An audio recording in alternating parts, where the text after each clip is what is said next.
What are the tools in the hands of the government for the management of the economy of a nation?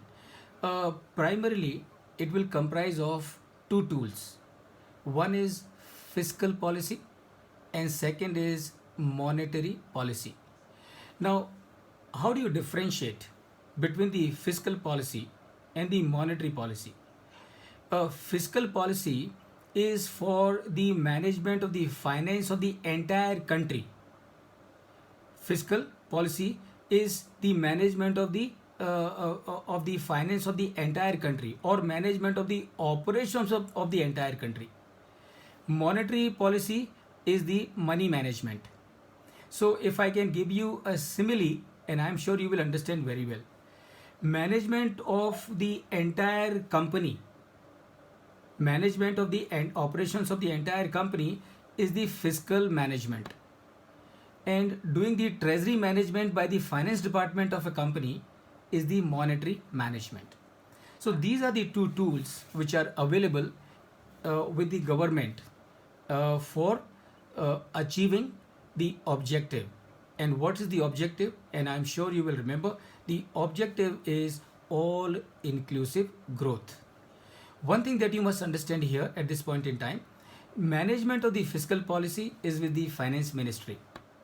Management of the monetary policy is with the Reserve Bank of India.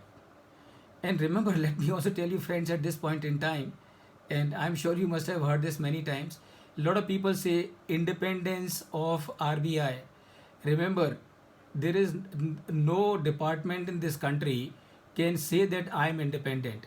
Can the finance department of a company say that finance department is independent of the company? Can it say? Of course not. Of course not. Every department of the government, including Reserve Bank of India, is subservient to what? Subservient to the national objective. And what is the national objective? The national objective is all inclusive growth. Growth for everyone. Everyone meaning everyone in the country. That is the goal. So Reserve Bank of India also, please remember, is not independent. It is given a freedom to operate, and it is given a freedom to operate in line with the national objective. It is not that the governor of Reserve Bank of India, on his whims and fancies, would decide the policies. No, he has to decide the policies which are in line with the national objective. And this is, friend, all of you must remember, because many times people discuss that there's a danger to the autonomy of Reserve Bank of India. It is all rubbish. It is absolutely rubbish, and you will understand it very well. Can the finance department of a company say that I'm independent of the company, I will run in my own way? Of course not. The finance department of the company has to do and work as per the objective of the company. And same is the case with the Reserve Bank of India also. Right. So fiscal policy management is with the finance ministry. Monetary policy management is with the Reserve Bank of India. Now let us see what is the fiscal policy. As you can see on the screen, objective of fiscal policies are: number one, achievement and maintenance of full employment. Please remember, don't look at in isolation. Don't try to study fiscal policy or monetary policy in isolation, because if you try to understand fiscal policy and monetary policy in isolation, I can tell you, you will never be able to appreciate it. Everything has to be understood in the context of the purpose for which it is. Fiscal policy is there for what? Fiscal policy is there for achievement of an objective. What is the objective? Objective is to ensure all inclusive growth, and that is what should happen. And that's the reason you can see here, objective of fiscal policy are: number one, achievement and maintenance of full employment; number two, maintenance of price stability. So there should not be too much of price fluctuations or too much of inflation happening in the country. That is the objective of fiscal policy. And why that is the objective of fiscal policy? That is the objective of the fiscal policy because if the prices keep skyrocketing, people in the country will come to inconvenience, hardship. And the people are coming to the hardship or inconvenience, that means the objective of all inclusive growth is failing. And that is why it becomes the responsibility of the government to ensure there is a maintenance of price stability. And for achieving price stability, the government of India would use the fiscal policy as a tool. Third objective is equitable distribution of income and wealth. Again, it's an objective. This is the object, this is the responsibility of the leadership. And who is the leadership? The government of the country is the leadership. It is their responsibility. They have to form the policies in a way that everybody gets benefit of them. And there should not be inequitable distribution of the income, which is bad for the national economic management. And finally, of course, friends, is to accelerate the rate of economic development, isn't it? So, as an individual, all of you would always like to grow. As you would like to grow, the country also has to grow. And why the country has to grow? Because the country's requirements are increasing. If the requirements are increasing, that means those requirements have to met from somewhere. And where those requirements would be met? Those requirements would be met from the growth that the company will achieve. And that is the again policy of fiscal policy. So the government through the use of fiscal policy will try and achieve the rate of economic development. And I'm sure we all know this because we read about it every day in the newspapers, that how the government sometimes is questioned as to why the economic growth is going down. So if the government is being questioned as to why the economic growth rate is going down, that means it is the government's responsibility. All right, friends. And so fiscal policy is a tool by which government spendings, and please pay attention, government spending, taxation and borrowings are used to influence both the pattern of economic activity and level of growth of aggregate demand, output and employment. So and this of course we will see a little later also, but just understand. So what the government would do, so what are the tools that the government has? Fiscal policy is a mechanism. So within the fiscal policy, the government has tools like government spending, taxation, borrowing, and of course the budget. So these are the four things that the government has in its hands, which it will use to ensure even growth of the economy. Even growth of the economy.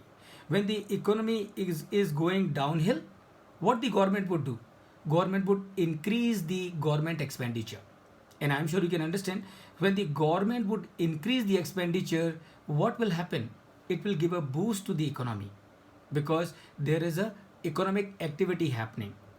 Likewise, when the economy is going downhill, what the government would do? Government would use the taxes. How would the government would use the taxes? The government would bring the taxes down. So what happens when the government brings tax down? When the government brings the tax rates down, there is more cash available in the hands of the corporates and in the hands of the individuals. As a result of that, there is more economic activity. More cash available with the corporates, they are able to spend more capex. They are able to spend more capex, more economic activity. When the economy is booming, economy is doing very well, everybody is making fantastic profit, what the government would do? Increase the taxes. So depending on as to what phase the economy is it in the expansionary phase or it is in a contraction phase, right? So depending on what phase the economy is passing through, government will use the tax, the capital, the tax and the government expenditure and the borrowing to bring the balance in the economy.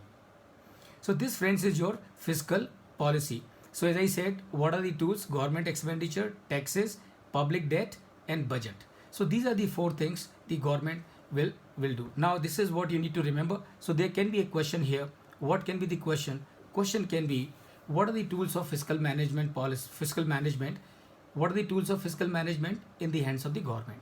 Or which of the following is not a tool of fiscal management in the hands of the government? So they would give 3 out of these 4. and we'll give something else which is fourth one, and you need to remember. And if you understand the concept, friends, I'm sure you will have no difficulty in remembering. So the government expenditure, economy is doing well, economy is doing well, industries are putting more money, they are spending more money, government can slow down, government can slow down, and economy is passing through bad phase, industry is not prepared to put money in the economic activity, government will increase the expenditure. And when the government increases the expenditure, there is more economic activity, which has a multiplier effect. Taxes, as I explained to you, same is the case with the public debt, and same is the case with the budget. Budget is also used as a fiscal management tool. So budget is a mechanism to convey.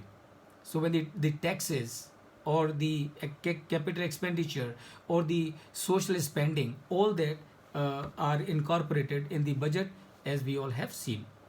So friends, this is tools for the fiscal policy management. Sir, in the public debt, sir, can you give any examples, little example, Uh, public debt? okay, I will come to that little later, Ankit. Can I? Sure, sir, sure. Okay, very good. Now then, your national income, friends, can be understood in three ways. One is revenue deficit. So what is revenue deficit? Very simple. Revenue income minus revenue expenditure of the government. So if the revenue expenditure of the government are more than the revenue income, you have a revenue deficit, which is the case with our budget, as I'm sure all of you must be watching on the budget day. Then you have a fiscal deficit. What is fiscal deficit? Total revenue of the government minus total expenditure of the government, and that difference is known as fiscal deficit. Remember this, because invariably there is one question from this portion as to revenue deficit is, and they will tell you revenue income, revenue receipts minus revenue expenditure, or they will put some other combination, you need to spot. Or they will say what is the fiscal deficit, again they will give four combination, you need to remember fiscal deficit, total receipts minus total expenditure, that is fiscal deficit.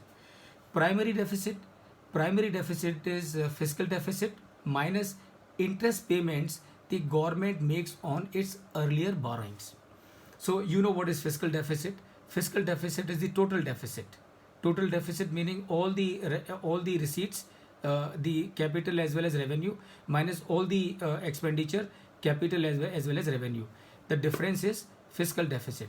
From the fiscal deficit, you minus the interest that the government is paying on its earlier borrowings, and what remains in your hand is known as primary deficit. So this is what is your revenue deficit, fiscal deficit, and primary deficit. So the question can also be there are which of the following is not the key term in national income. So they will give they will give three of them, and they will give you one more item, and then you need to spot that fourth one, and I'm sure you would definitely be able to do. So you got a revenue deficit, fiscal deficit, and primary deficit. Then friends, we come to the second tool, which is monetary policy. And remember, as I mentioned, monetary policy management is with the Reserve Bank of India, right? It's with the Reserve Bank of India.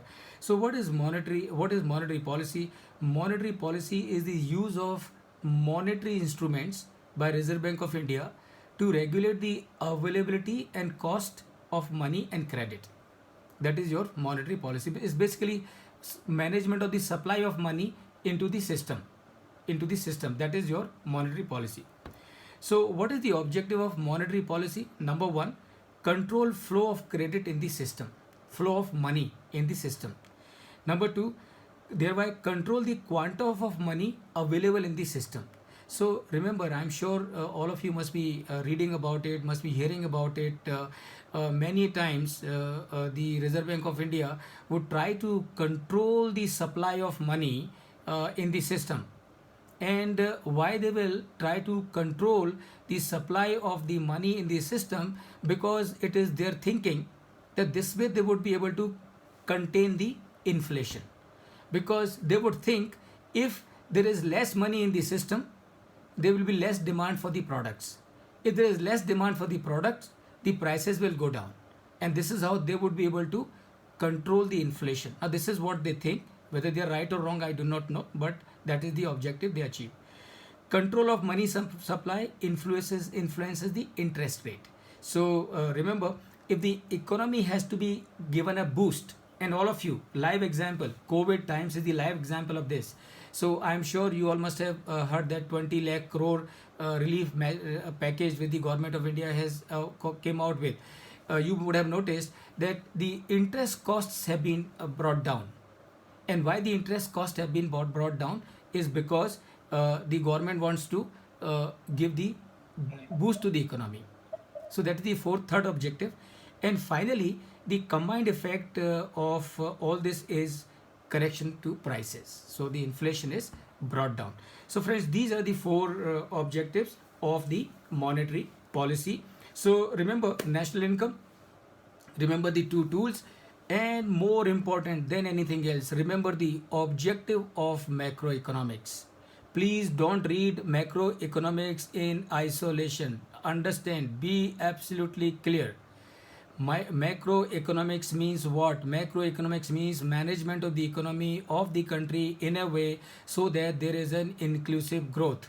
That means what? That means whatever the government has to do, whatever government does, it has to do in a manner that it should result into inclusive growth. And if it is not resulting into inclusive growth, that means somewhere the government is failing in the fiscal management of the economy.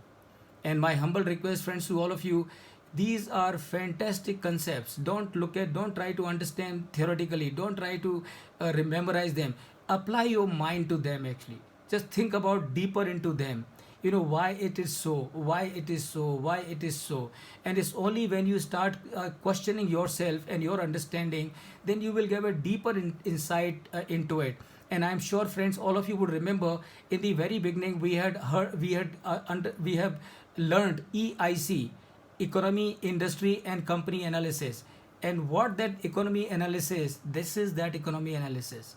And why, and I'm sure I do not have to elaborate any further. You understand why do we need to have good understanding of the economy as a valuation professional?